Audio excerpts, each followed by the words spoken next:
We have 5 days till the election, and many people have already voted. Many are still planning to vote or are voting right now. And unfortunately, in a lot of states, these in-person voters run into so-called poll watchers, a lot of who are armed. In fact, in some of the weeks leading up to the election, there have been an organized push from right-wing groups to get people to show up to the polls openly carrying guns. So now, there's only one reason, in my opinion, why you would want to show up to a polling place with an open carry weapon. That is to intimidate voters.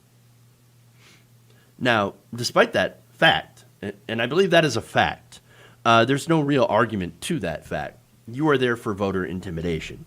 It's intimidation that goes back decades. Even like over 100 years, I would think.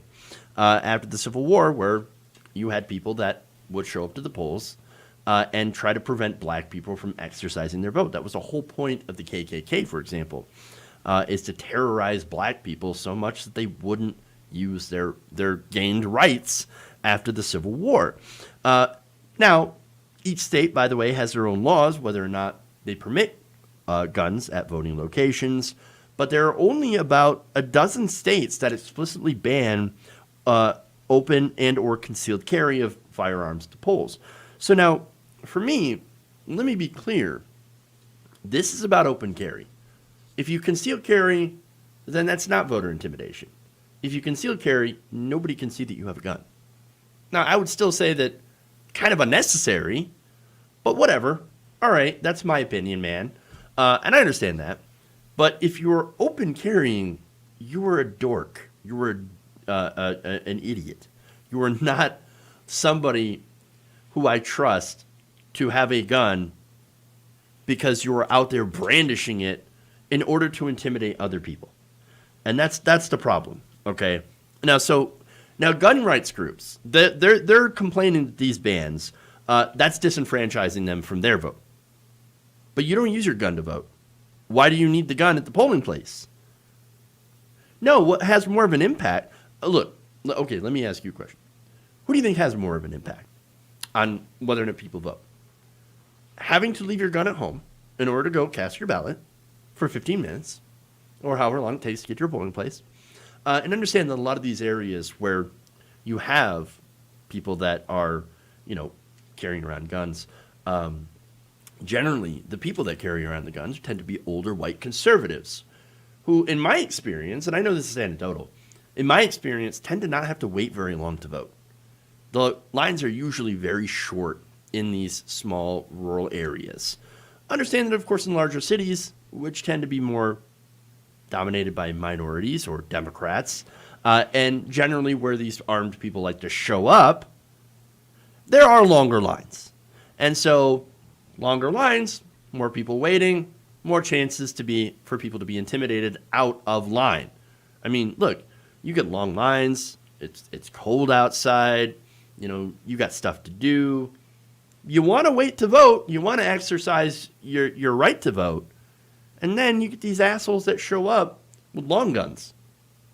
You can definitely tell what side they're on of the issues, even though you've got gun owners that are Democrats as well, that are liberals, that are progressive even, that own guns. They're not the ones that are showing up to the polls with open long guns, with open carry. So you can kind of tell what side they're on of these issues. And so, look, I would say having more of an impact on whether or not you stay in line to vote would be people showing up with guns. Some people might be like, hey, no, look, I'm out. Like, I don't want to get shot for voting for a Democrat. All right, I'm getting out of here. It is very possible that a lot of people would feel intimidated by a bunch of white people running around with AR-15s at the full place. So as Josh Horowitz, who is the executive director of the Coalition to Stop Gun Violence, said in an interview, quote, "Showing up with a gun with the intent to show it really violates the norms of our democracy.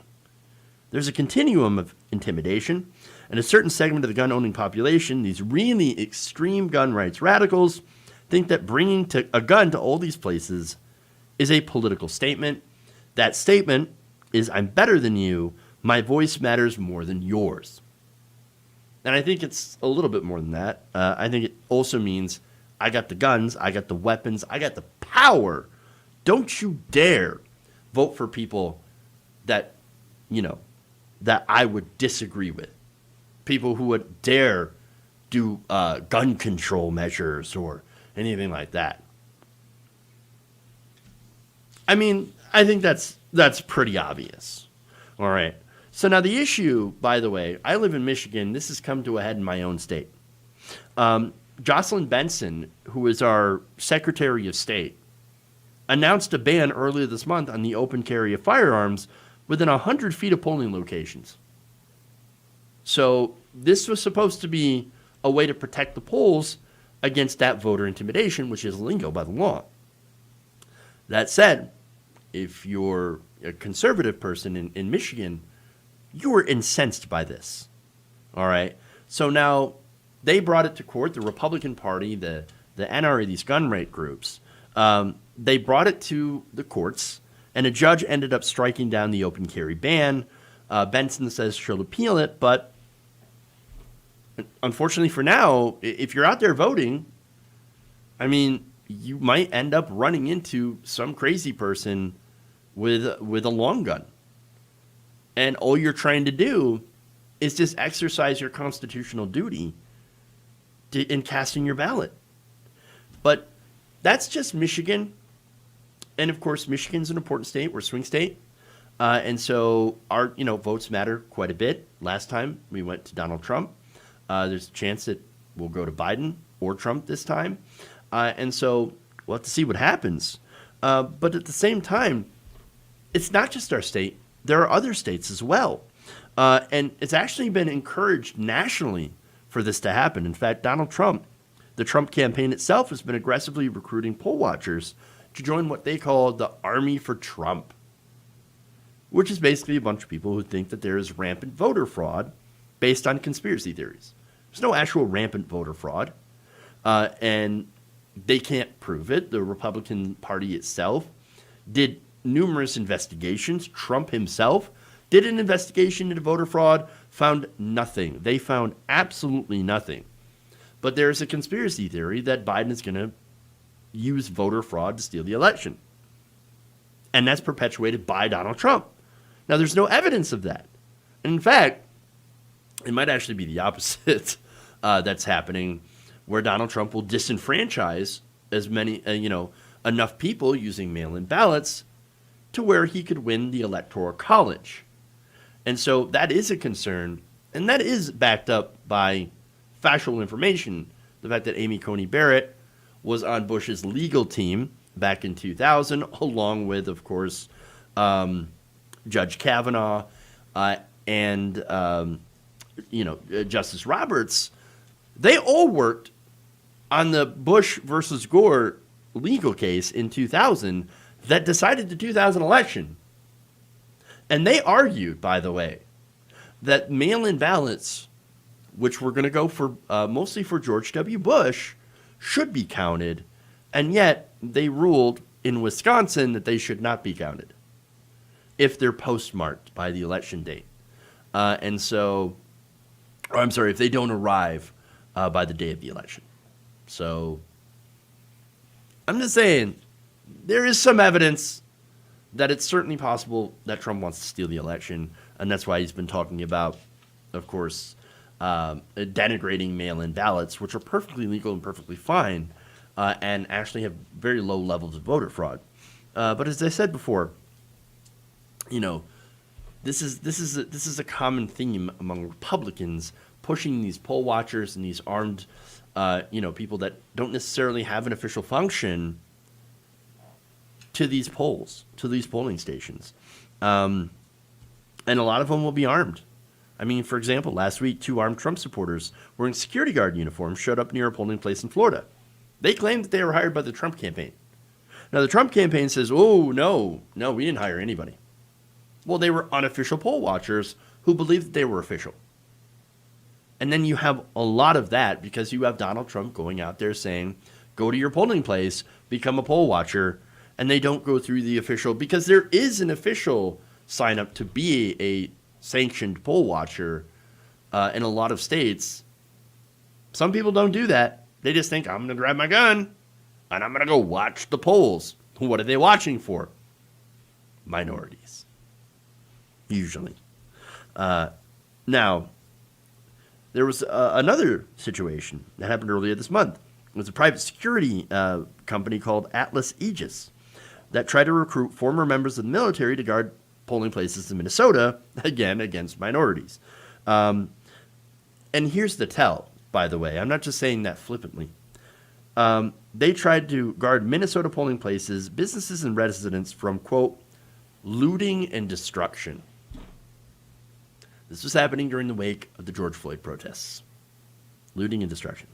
State's Attorney General Keith Ellison reached a settlement with Atlas Aegis, in which the group agreed not to provide election-related security. Let's show how that went. And in Iowa, election officials are getting ready for intimidation as a result of a new state law prohibiting a ban on firearms in city or government buildings. That is unless, of course, you have an armed security guard that is present. So they will now post armed security guards in these places, which would, of course, allow for these places, government buildings, to be filled with people who are open carrying weapons, bringing their guns to vote. Again, no problem with concealed carry. The open carry is what causes the intimidation. The open carry is the problem. As Eliza Swearingen-Becker says this, and she is the counsel in the Brennan Center's Voting Rights and Elections program, quote, the rhetoric around these issues is intentionally voter suppression. It's intentionally trying to discourage voters from participating by scaring them away from the polls. It's not just a rhetoric, it's just a showing up too. But she's right. I mean, why do you feel the need to open carry at a polling place? Unless you're doing suppression. Unless your message is, you better stay in line. Like, not as far as stay in line to vote. No, you better vote for people that I think. And look, that's the thing. They can't see who people are voting for. But you can make some assumptions. A lot of black people vote for Democrats. I think, 90% are going to go to Biden this time? That's who they're looking out for. That's who they're trying to intimidate. And that's the areas in which they go in order to carry their guns and intimidate these voters. So that's what they're doing.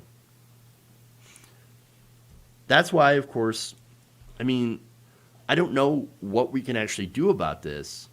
If you feel like you're being intimidated, if you're being harassed, there are hotlines that you can go to. There are places that you can call. And so people you can get in contact with if you feel like you're being, suppressed, or if you feel like you're being voter intimidated. And they will do something about it. But other than that, what can we do to prevent these situations? And I honestly don't have an answer. Other than, of course, making sure to vote for people who will put a stop to this. If you enjoyed this video, please give us a like and share with your friends. You can subscribe and help out the channel by becoming a patron. It's patreon.com/Jeff Waldorf, or you can become a channel member as well by hitting the join button below.